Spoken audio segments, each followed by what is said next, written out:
Queridos hermanos, cordial saludo en el Señor.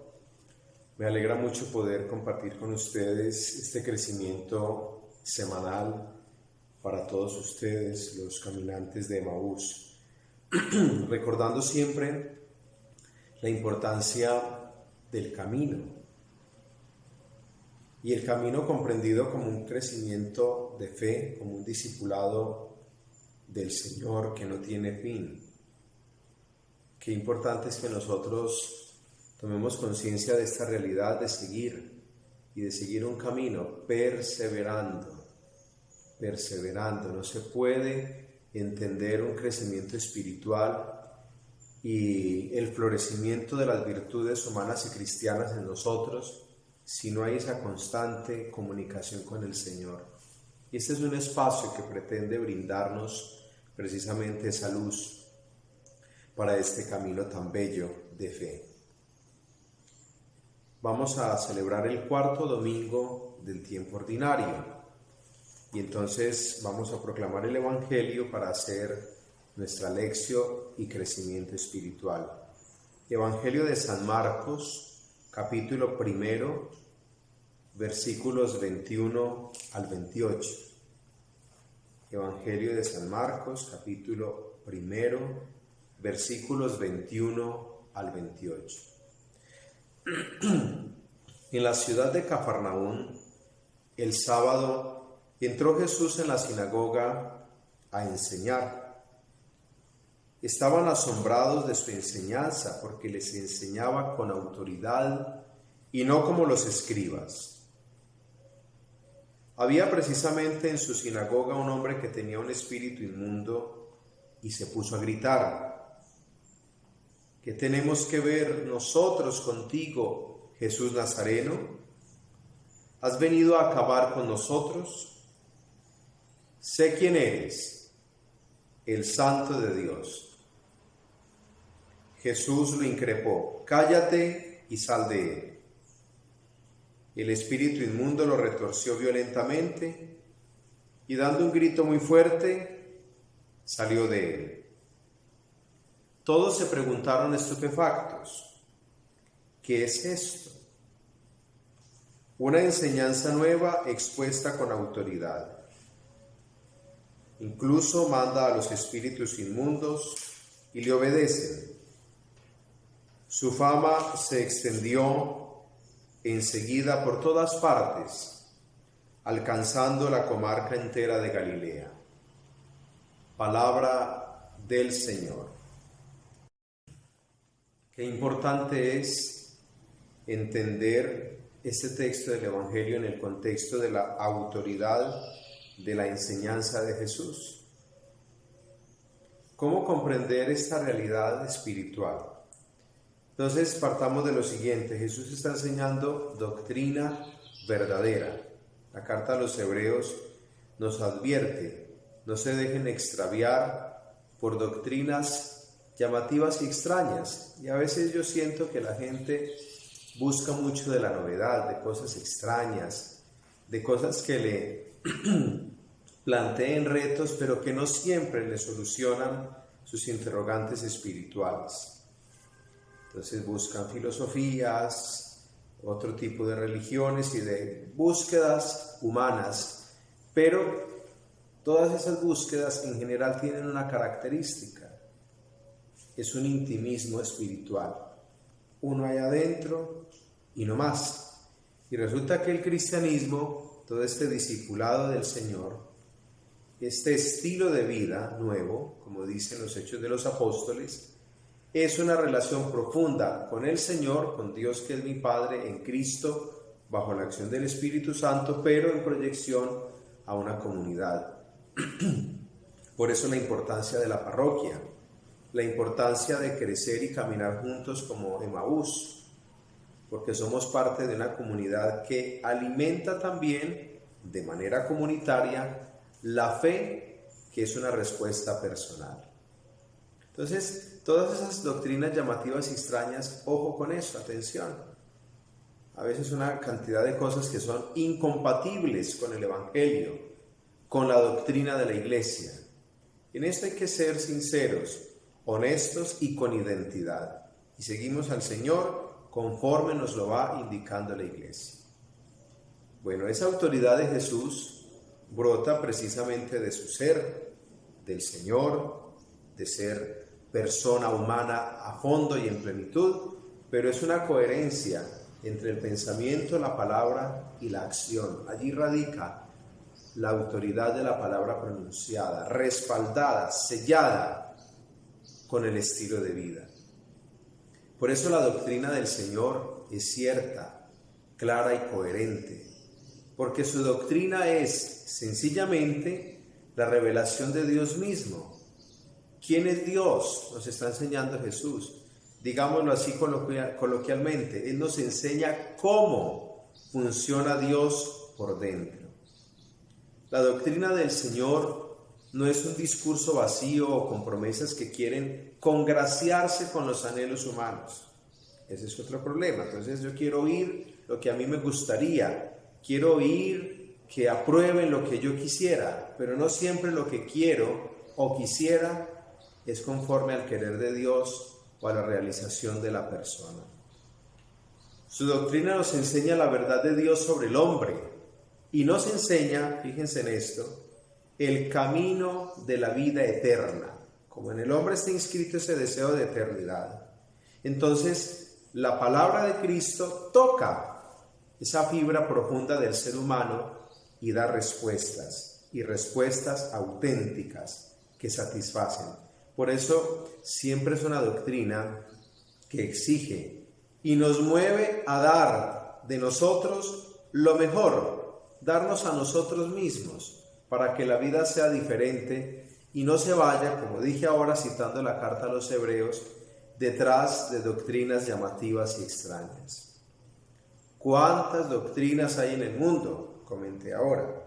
¿Cuántas invitaciones a seguir este o aquel camino buscando la felicidad? ¿Cuántos discursos fuertes, sonoros, agradables, atractivos, pero que son solo sonido y nada de contenido? Si de veras nosotros queremos vivir seriamente nuestra condición humana, debemos afinar el oído para escuchar la voz del Señor, sabiendo que su voz siempre nos dice la verdad. Fíjense en este texto, volvamos sobre la autoridad de Jesús. Su palabra cautiva, su palabra llena. Por eso muchas multitudes, muchas personas en multitud lo siguen, porque buscan en él palabras de vida eterna.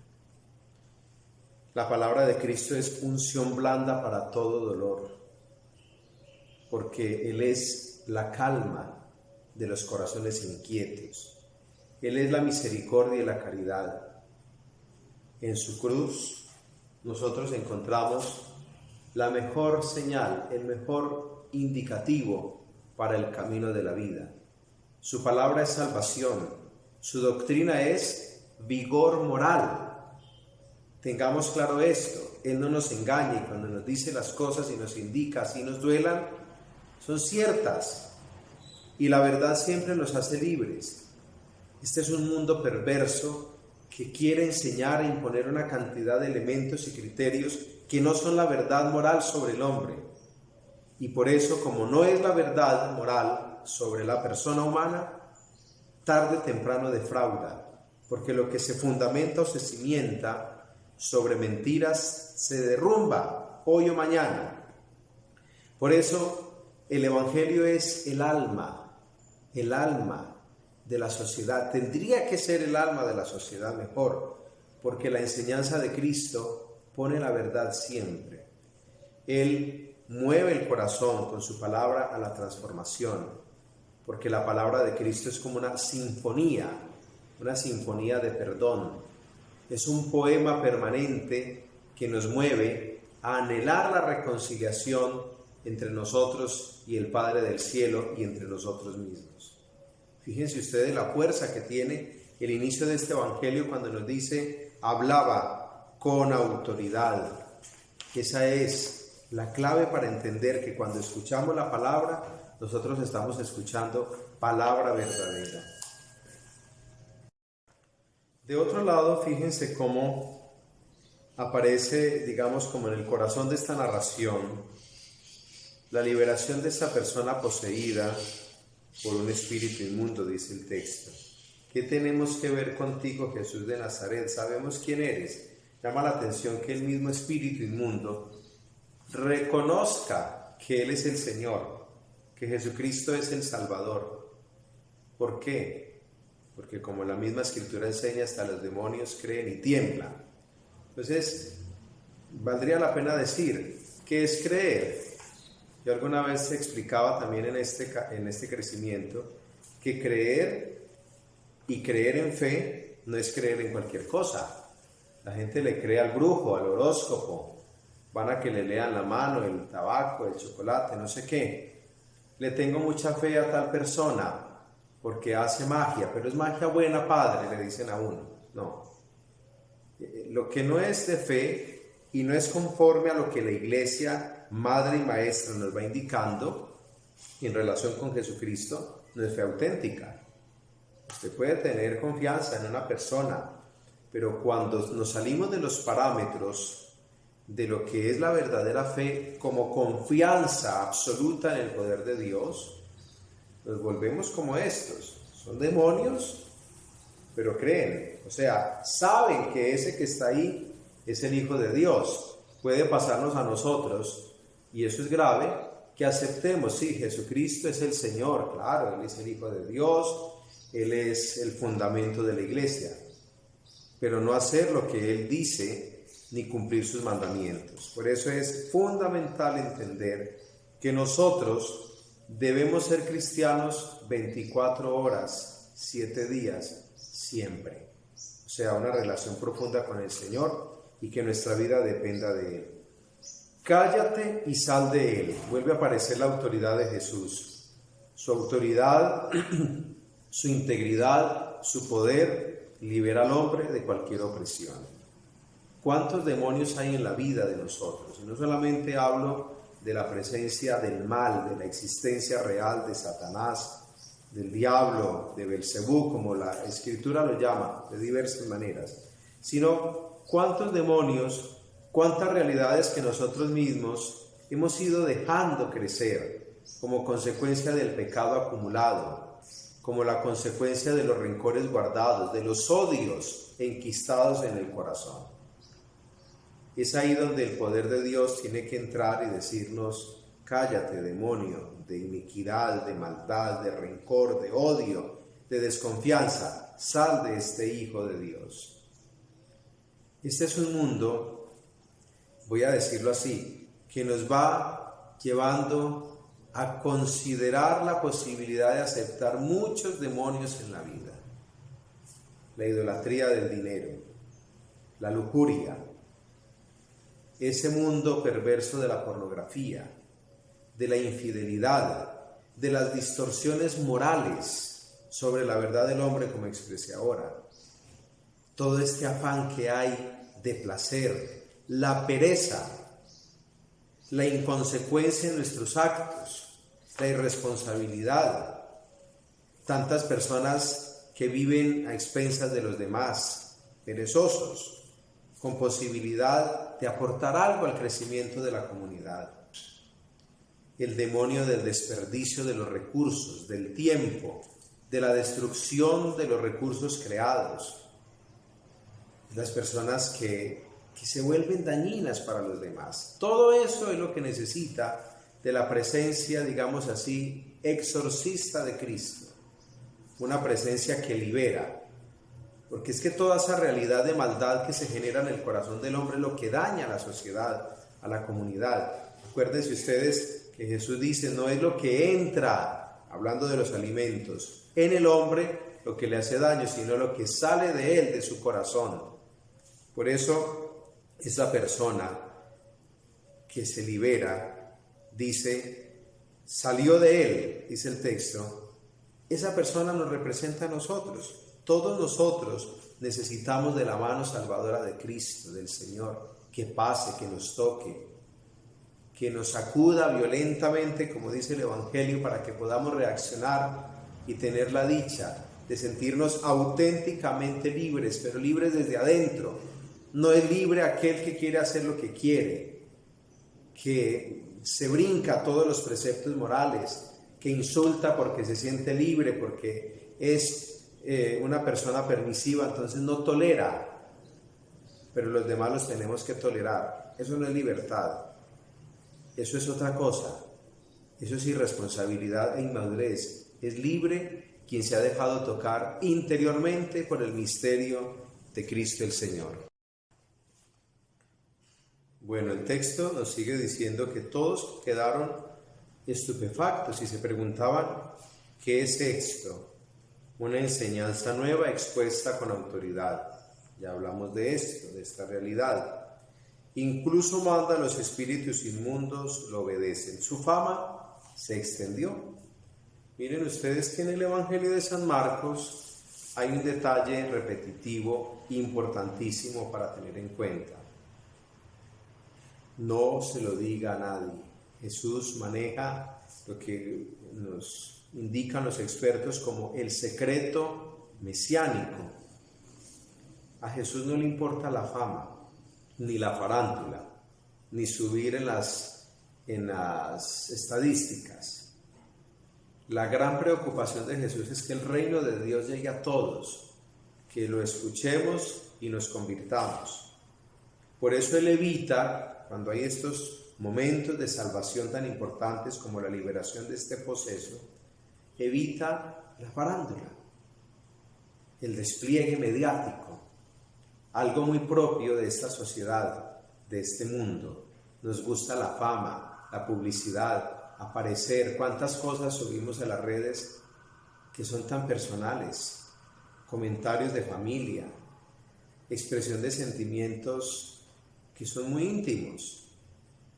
Nos gusta que nos estén aplaudiendo. A Jesús la fama no le interesa, en el sentido de que no es propaganda. La fama de Jesús se tiene que entender como la propagación del reino de Dios. Y eso sí, todo lo que podamos hacer nosotros, y hoy sirviéndonos de estos medios, para que el reino de Dios sea anunciado a muchos, que la verdad siempre nueva, la buena nueva de Jesucristo llegue a los demás, y que de verdad Él sea el Señor, el Rey de Reyes, el pastor de nuestras almas, y no uno más. Si su fama se extiende y llega a nosotros, qué importante, porque es que nos llama la atención conocer a famosos, pero aquí se trata de conocer a Cristo, al verdadero Señor, al Redentor, al que tiene la respuesta a los interrogantes más profundos sobre nuestra vida. Yo quiero invitarlos, queridos hermanos, para que hoy nos hagamos esta pregunta. ¿Yo por qué sigo a Jesús? ¿Por qué escucho estos crecimientos? ¿Por qué me importa caminar con los hermanos de Emaús y hacer este proceso de fe? Yo encuentro una respuesta seguramente común para todos, porque queremos crecer en nuestra fe, que nuestra fe se fortalezca, que crezcamos en la espiritualidad, pero que esto sea una realidad de vida permanente para nosotros. El Señor les bendiga en el nombre del Padre, del Hijo y del Espíritu Santo. Amén.